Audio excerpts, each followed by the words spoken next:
Hi everybody, welcome back to the channel. Tyke and Tina here from Tyke and Tina's Adventures, or to be more appropriate for the country we're in, Xin Chao. Xin Chao. Xin Chao. Xin Chao. Xin Chao, which is hello in Vietnamese. Yes, we are here traveling in Southeast Asia, and we have a few do's and don'ts for first-time travelers or slow travelers or early retirement travel or whatever the case may be. We've come up with a few tips and tricks for you. So the first thing that we want you to do is do trust the people. This culture is such a beautiful, friendly, smiley culture, so we want to make sure that you understand it's safe here and the people are friendly and they really are happy that you're here because you're doing tourism, you're adding to the economy, you're spending money, so they're very grateful and helpful. So we want to make sure that you do let your guard down and trust the people. Smile, say hello in their language. They're very accommodating, and I don't think there's a big learning curve in that regard. So that was a do. So a don't that we want to share. This mostly is prompted by Tina. She said, don't trust that there's always going to be toilet tissue or toilet paper. Yes. So if you're in a hotel, there is obviously. Yeah. But as you travel, and if you go to a movie or you go to a shopping mall or something like that, that's usually not an issue. Yeah. Yeah. Most of the common places that you're going to go, restaurant, a movie, like Tyke said, a shopping mall, things like that, you're going to have very nice accommodations. You're going to have toilet paper. We're talking about some of the touristy stuff that you might want to do when you're in Vietnam or Southeast Asia. Some of these can be pretty rural, and it's nice that it is rural because you don't want it to be destroyed by, Wi-Fi and telephone poles and, wires all over the place. You want that beautiful view. So along with that, not being updated to the current infrastructure comes some no plumbing and other things like that. So our tip is don't trust that you're going to have toilet paper when you go on some of these outback excursions. Yeah. So pack your own appropriately. Yeah. And you'll be happy you did. Yep. The next do is explore all the areas from the touristy, mountain type things with, like we said, a little bit less infrastructure and plumbing and things like that, because it's beautiful. And do explore walking around. There's so many things you can see just within a few blocks of your hotel or your Airbnb. So do that. We want you to feel comfortable exploring because it is safe. And there's a lot of things that are easy to walk or take a short little taxi, which here is called a grab. You can go somewhere. We went to the mall the other day from our hotel for $1.50. So it's really reasonable. We want you to explore. And fast. Explore the things and have fun doing it. Yeah. So a don't, again, that's a do. A don't is don't just walk. The grabs and the not public transportation, but the grabs, basically the taxis, are so inexpensive and relatively quick, and you don't have to deal with crosswalks, which are you don't want to not pedestrian friendly. They're as opposed to like the United States or even what travel that we've done in Europe. There are crosswalks and there are signals, and they are supposed to yield. And they are obeyed, here, and there's fines if you drive through a crosswalk. Here it is cycles, buses, taxis, cars. They have right away. So you have to just learn how to weave in and out, just like they do in their traffic. There's very few signals, very few traffic management things that go along with being a pedestrian friendly. Not saying that you can't walk, you can. You can, and you'll figure it out. Yeah. It just takes a minute to kind of but just get used to it. Yeah. You just want to be very aware. Yeah, and their they horns will honk. Their horns are their warnings. They are warning you if that, they honk, you need to pay attention because Yeah. they're telling you to I'm coming through. I'm not going to stop. Yeah, sometimes it's lane by lane crosswalks where you Yeah, are, most you of the walk out time. into traffic and wait for the next lane to clear up so you can Yeah. cross it, and the next lane to clear up so you can cross it. And but they also are, you know, as long as you're staying between those lines, they're watching for you. But again, don't walk. Don't make walking your primary mode of transportation. Yes. Because there's just a lot of good alternatives. You can even take taxis that are on the back of scooters. So those Yeah. are super inexpensive Yeah. and quick. And again, we've been here a couple of weeks. I haven't seen a crash yet between a pedestrian Right. and a Yeah. vehicle. They know what they're doing. They know what they're doing, and It's so do an the art. people. So, Yeah. but again, there is a lot of inexpensive ways to get around besides hoofing it. Yeah. Plus, if it's warm and sunny outside, it is. The cars are air conditioned. The cars so are air conditioned. It It's does make just it really nicer. nice. So, The next do is do get a massage for sure. The massages here are so inexpensive and lovely, especially if you're out and about walking and exploring. You're gonna want your little footsies to be rubbed. So I went and got a foot massage. It was 30 minutes and it was $5 US. So you can't beat that price. I went and got a facial the other day and it was a 60-minute facial and it was less than $10, $9.63 or something like that. So make sure you do those things and treat yourself. And even if you've never gotten a massage before, because back in the States, massages are, you might get lucky and be able to get like a $50 massage with a coupon or something, but most of the time you're going to spend between $70 and $100 for an hour-long massage in the States. And then you've got a tip, and you know, you're lucky to get out of there under $100 for a 1-hour massage. yeah. Here, if you've never tried it before, what a perfect time to try, because for less than $10, you can get an hour-long treatment and see if you like it. Mhm. No harm, no foul, right? Try it out. There's a lot of people that we know that were in our group here that tried it for the first time and now they're like hooked. So treat yourself and get lots of massages while you're here. Yeah, the price is right, and the services are they're just really exceptionally service oriented. And Yeah. so the don't in all of that is don't forget to tip. Yeah. It's really not expensive to tip at all. No. There's no minimum gratuities Nope. that you see sometimes so prevalent in the U.S. Yeah, they will never tack on a tip like they do in the U.S. Yeah. They don't expect a tip, but they do greatly appreciate it. Yeah. And Yeah. you can tip, like right now with the exchange, 25,000 Vietnam dollars is a little less than $1 US, and they would love that for a tip.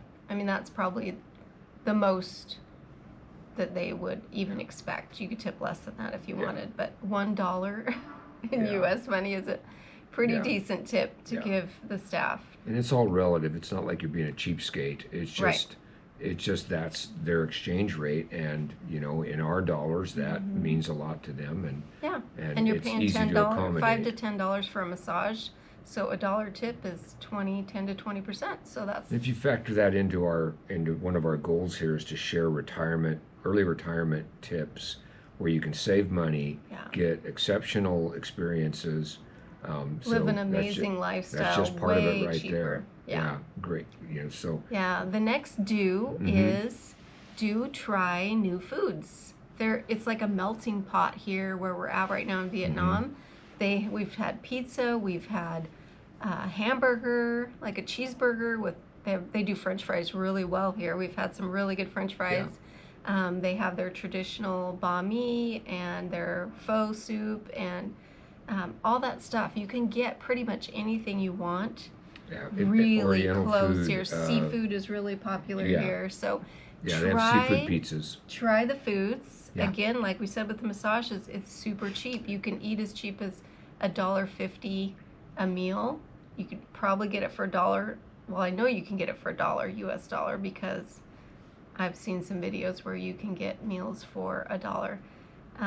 So anywhere from $1 to the most we've spent on a meal is here at the hotel, a really nice dinner we had with friends, and it was $11 per person. So that's like a really nice It was more food than we eat could out eat. food And it was with the great food. tip and everything was Yeah. $11 per person. Yeah. So you know, you can go a little crazy if you want, or you can eat for just a couple dollars. Yeah. So, And the options, again, the options are full spectrum. So one don't that I have is almost every menu we've seen, in fact, every menu we've seen has a picture of the yes, food. yes.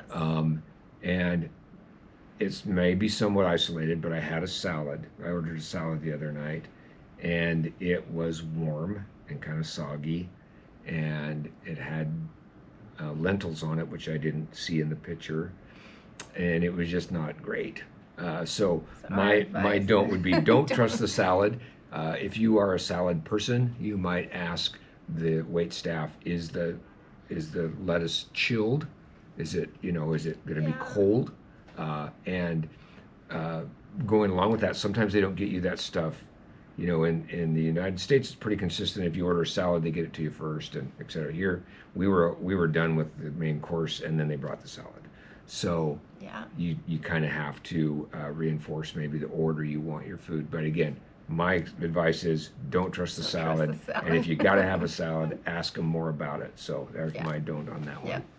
The next do is, since we are here with our retirement, this is our lifestyle. We're not here on vacation. This is us living this life. So we take a nap almost every day. So I encourage you to take naps, especially since this time of year, it's really warm in the middle of the day and you really can't enjoy yourself outside in that heat and humidity. So it's a nice time to just stay in the hotel, in the air conditioning, comfort of your room, and take a little nap. Yeah. And what goes along with that in the don't category is don't go out in the midday sun if you can avoid it in the midday heat, because it is hot and it's humid. So if it's 90 degrees, the humidity factor and the UV rays, because it's sunny, you're close to the sun this time of year, and it's their summer, boost that temperature into the like triple digits. 107, 105. Yeah, and it is daunting. And you definitely don't want to get dehydrated or have heat stroke or something like that. So pace yourself. Yeah, and if you're going to be out, be prepared. Make sure you have plenty of liquids. The cooling towels that you see, they work really well here. And the fans, I love my neck fan. Yeah. The ones that actually blow the air conditioned air, not just circulate warm air, because even with this, when it's super hot, when we did our all-day tour where we went up to the ancient city, by the time this cool air got to my face, it was kind of lukewarm. So and that was definitely recommend the fan. Yeah, so pace yourself if you do go out. Make sure you're prepared for it. There's nothing wrong with an umbrella, big hat, clothing. Bring some necessities, So the next thing that we do want you to do is trust the nightlife. Mm-hmm. It's not scary here after dark. It gets dark at 6 o'clock at night. So there's still a lot of time left in your day to enjoy, go out to eat. And that's when the locals come out too. Yeah, the locals come out. They're done working, and it's way cooler once the sun goes down. Substantially. They don't have to worry about, the UV rays affecting them, any risk of skin cancer, things like that. So we want you to trust the nightlife. Get out there, go enjoy things, go have some dinner, there's plenty of little like nightclubs and things like that if that's your vibe. Almost everything's open till 10 o'clock. Yeah. At least, minimum. At least, yeah. Mm-hmm. Yeah.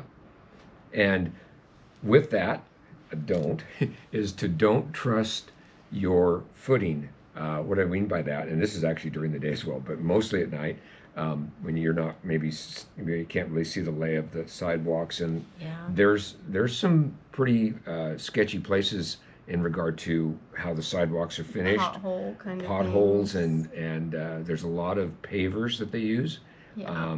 So that smooth, really easygoing sidewalk you might see in a lot of a lot of cities and towns isn't consistent. So just kind of watch your footing, where you're going, where you're walking. Just be cautious. Yeah, it is better than a lot of places, but when you get off on some of the side streets, there's some construction, there's things like that. Some of the steps aren't, there's no like code.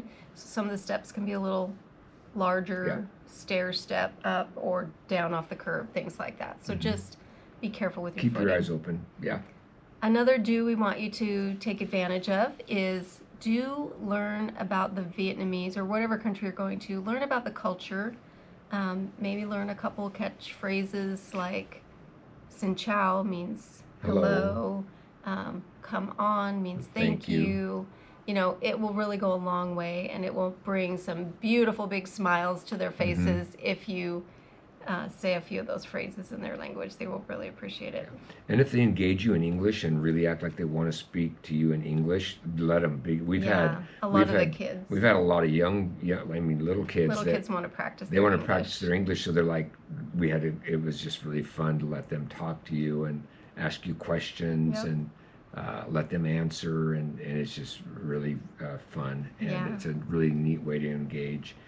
Also, Vietnam is kind of a conservative area. I don't think I've ever seen more polo shirts on men in my life. What I mean by that is not a lot of people running around in tank tops, and they are conservative in regard to their dress, and also that translates to PDAs, public displays of affection. So just keep in mind, that while it might be something in the United States that you just learn to ignore or don't even notice anymore, here it's it's a nice way to show respect to the community. Yeah, so we don't want to be disrespectful at all. So another do is be friendly. This is such a happy people here. The culture is one of friendliness and happiness. You're going to see lots of smiles. Everyone's helpful. Everyone wants to be able to do something for you. The driver wants to take you someplace. They want to give you more information. They want to tell you about their country. So just remember that they are friendly, and it's not like a scam to get more money out of you. You can trust that the cab driver, the taxi driver, the Grab driver is going to be fair, and it just be open and friendly. Yeah, and be honest with them. If you're offered a price on a cab that's not as good as one that you've got lined up, just tell them, and they're respectful. Yeah. They're also trying to make a living, so I don't blame anybody for asking me for business. So, and with that, try to enjoy your time here. It's an international city. It's the biggest, smallest city in talking about Da Nang. Vietnam, in Da Nang. Yeah. We're in Da Nang. A little over 1.2 million, but it doesn't feel overwhelming. So enjoy the time that you have here.